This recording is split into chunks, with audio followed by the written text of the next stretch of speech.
Tingnan natin kung good quality. Ayokot, matigas to ah. Kaya ko kaya itong buhatin. Ay, buhatin. Kunin. Ay, sana lagari yung dinala ko, no? Naku po.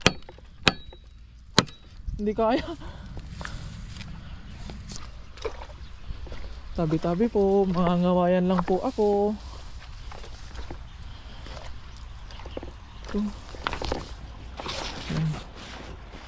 Grabe, kasama naman pati ugat.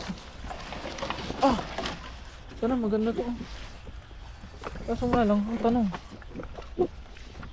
kaya ko kaya to? Kaya ko kaya itong tanggalan? Yan.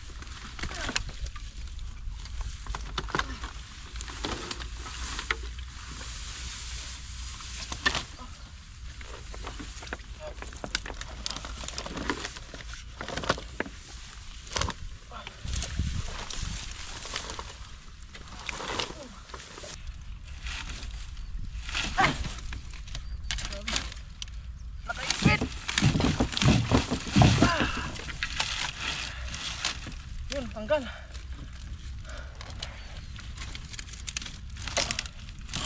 Maghihiwalay ko ba to?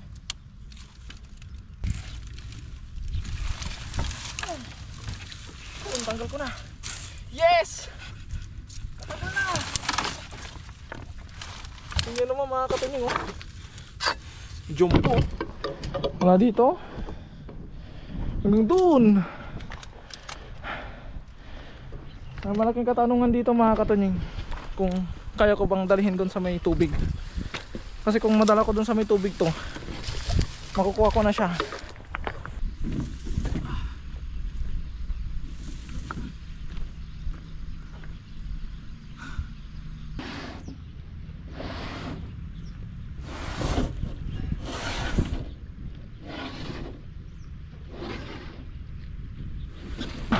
Ito nung mangyari. Huwag mong bibitawan yung camera. Ah. Ah. Yehey. Wala na. Kuha na to mga katunying.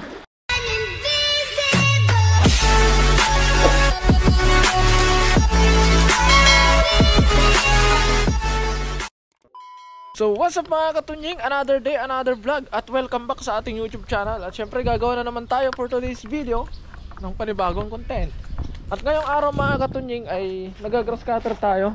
Ayan, ito yung natapos natin. At hanggang dito. So habang nagagrass cutter ako mga katunying ay ito yung makina natin. Nakita ko tong kulungan natin na project na hindi matapos-tapos, gawa nga ng kulang tayo ng material.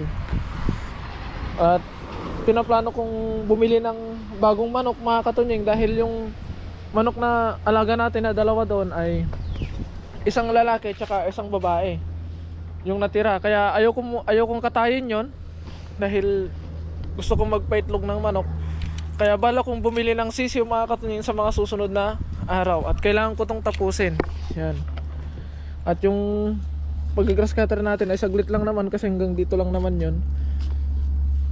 Tapos mamaya ay mainit na, kaya pumunta muna ako sa ilog para kumuha ng naanod na kawayan. Kasi nung nakaraan mga katunying, nung nangisda kami ni Kapenya doon last time pa, eh may mga nakita akong mga inanod na kawayan doon na pwedeng gawing sahig nitong aking kulungan. Kaya ngayon ay naisip kong puntahan yun mga katunying. Titingnan natin kung meron pa, kung hindi pa inanod ulit. Kaya susukatin natin to, yung lapad nya. Yan. So 21. Lagyan na natin ng allowance, lagyan na natin 22. Dito na natin putulan. At dahil naka single tayo ng motor, kailangan na nating putulin ng maikli. Kaya kinuha natin yung sukat nitong kulungan. Tapos yung sa siding naman mga katunying ay ano na lang yan, lagyan na lang natin ng plastic screen. Yung screen na itim. Ang importante lang na kukunin natin doon na yung sahig ay dito lang. Tapos kung meron pang sobra dito. Kaya ngayon naman ay pupunta na ako doon mga katunying para maaga ako makauwi, dahil mamayang gabi ay nagpaplano kami ni Kapenya na mag-crab sa mga katunying. Baka sakali makakakuha ulit tayo ng pang-ulam. At syempre ito yung kamatis mga katunying. Ipi-flex muna natin. Yan o. Ito yung dami no. Yan, malalaki yan. Yan. Kaya ayun mga katunying, titingnan lang natin kung mayroong kawayan doon na natira. Kung hindi pa inanod. Tapos kung meron pa, putulin na natin doon. Tapos iuwi natin dito para magawa natin tong kulungan. SG. At ayun mga katunying, so nandito na tayo sa ilog. Yan. Kung mapapansin nyo, nandito tayo sa kung saan kami nangingisda ni Kapay nyo. Dito kami nagluluto at kasama natin biglang sumabit si Dea, nandun kumukuha ng ipil-ipil. You know? Nagkikipagpatenteros ay nagkikipaglaban sa ipil-ipil. Dahil paalis na ako mga katunying ay sinabi niyang sasama daw siya dahil gusto niya daw kumuha ng bunga ng ipil-ipil at kanyang gugulayin. Kaya ayun, sinama ko na lang mga katunying. At tayo naman ay tatawid tayo doon sa kabila dahil kukuha tayo ng kabayan. Yun yung project natin ngayon mga katunying. Hindi ako nang isda ngayon nang mag-isa dahil may isda din naman kami ni Kapay nyo mamaya mga katunying. Kaya hindi na tayo nang isda.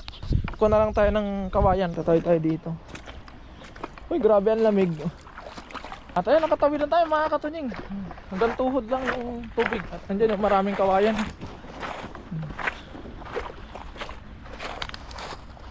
Mga inanod na kawayan. Grabe, layo ng ating kukuhanan ng kawayan mga katunying. Bumiyahe pa tayo ng almost 30 minutes para lang sa kawayan. Pero no choice tayo mga katunying, gawa ng wala namang kawayan na malapit doon sa dorm natin. At kung meron man ay meron namang may-ari. Ito wala may-ari, gawa ng inanod. You know? Wow, ang haba. Ang hahabang kawayan. Ito, tingnan natin kung good quality. Ayokot, matigas to ah. Kaya ko kaya itong buhatin. Ay, buhatin. Kunin. Ay, sana lagari yung dinala ko, no? Naku po. Hindi kaya. Hindi kaya ng ating itak. Ano lang natin yan. Ay, GG yata tayo. Walang tayo yung mga maliit lang. Maganda sana yun eh. Kaso nga lang, hindi naman kaya ng ating dalang itak. Lagari na lang sana yung dinala ko. Nandun yung lagari sana eh. Marami pa naman kawayan dito. Bari tabi-tabi, mambano. Tabi-tabi po, mga ngawayan lang po ako.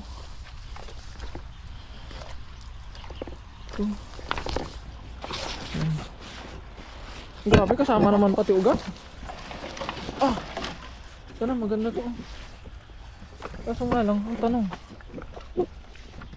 ano ko kaya to? Maganda rin sana to. Kaso nga lang, buo na naman. Kasama pati ugat. Grabe naman yan. Ano ito? Hindi ko na lang pagpuputol-putulin. Tama na muna itong dalawa. Sana mahakot ko to. Ay, sana ano ko? Buhat ko. Ah, sabi.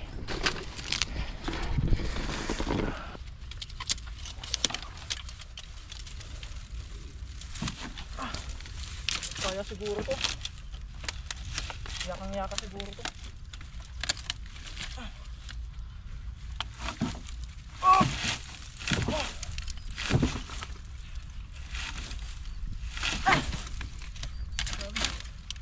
Nakaipit. Yun, tanggal.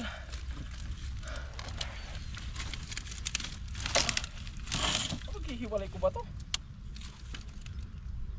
Nag-aari sana eh.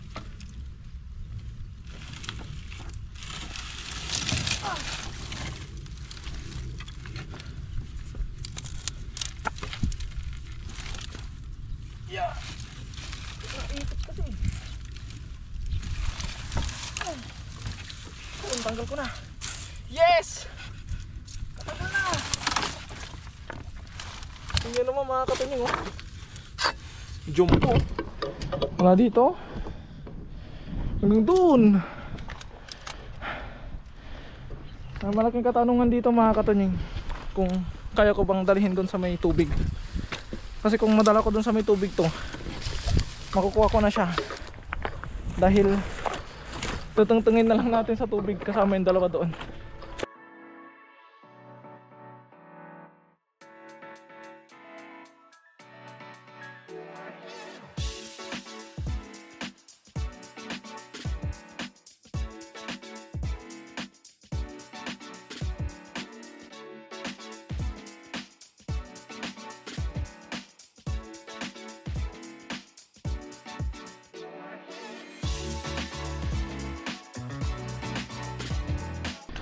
So ayun mga katunying, mula doon nandun na siya. Yun, grabe. Dito na siya mga katunying. Hatakin na lang natin sa tubig yan mga katunying. Hiningal ako dun ah. Malayo-layo din kasi oh. Hatakin na lang natin to, tas yung isa ay dalawa pala. Pero nahin muna natin to. Huwag ka mahuhulog ah. GG pag nahulog ka. Ano nga lang, dito na nga lang.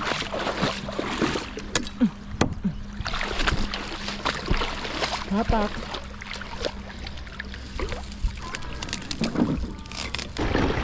Ah!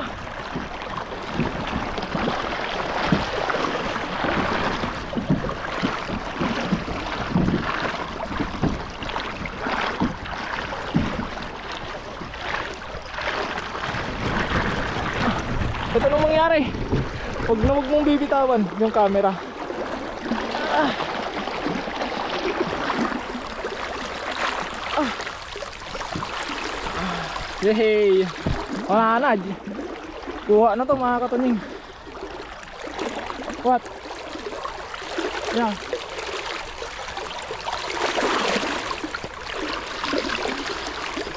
Unahin muna natin to.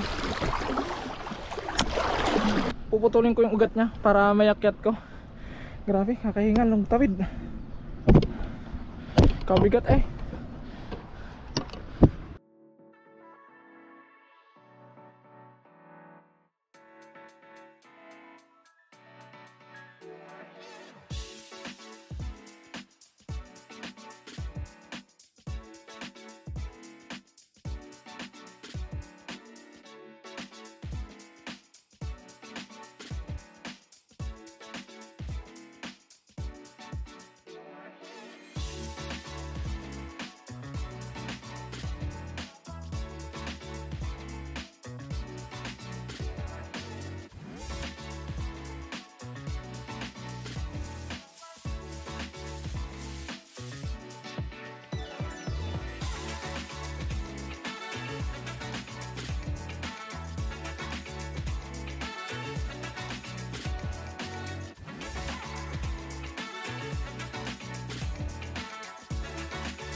So yun mga katunying, meron tayong problema. Yung ating itak natanggalan ng hawakan. Yan, wala na. Kasi hinahati ko siya mga katunying para hindi sana malaking sasakay doon sa motor. Kaso wala, nahati din yung ating ano, Kaya ang gagawin natin, ilalagay na lang natin yan, dito. Kaya mas lalong konti yung ating makukuha. May uuwi, mas lalong konti dahil hindi natin maano ng space. Kaya yun mga katunying, so busy din si Ananda. Yan, kumukuha ng ipil-ipil. Dahil gugulayin niya daw mga katunying, ayun no. Ginugulay daw sa kanila yan eh. Yung mga ganyan, yung buto niya. Kaya yun mga katunying, maraming salamat sa walang sawa niyong suporta sa akin at sa aking mga nakakasama. Mag-iingat po kayo palagi and God bless po. Bye bye.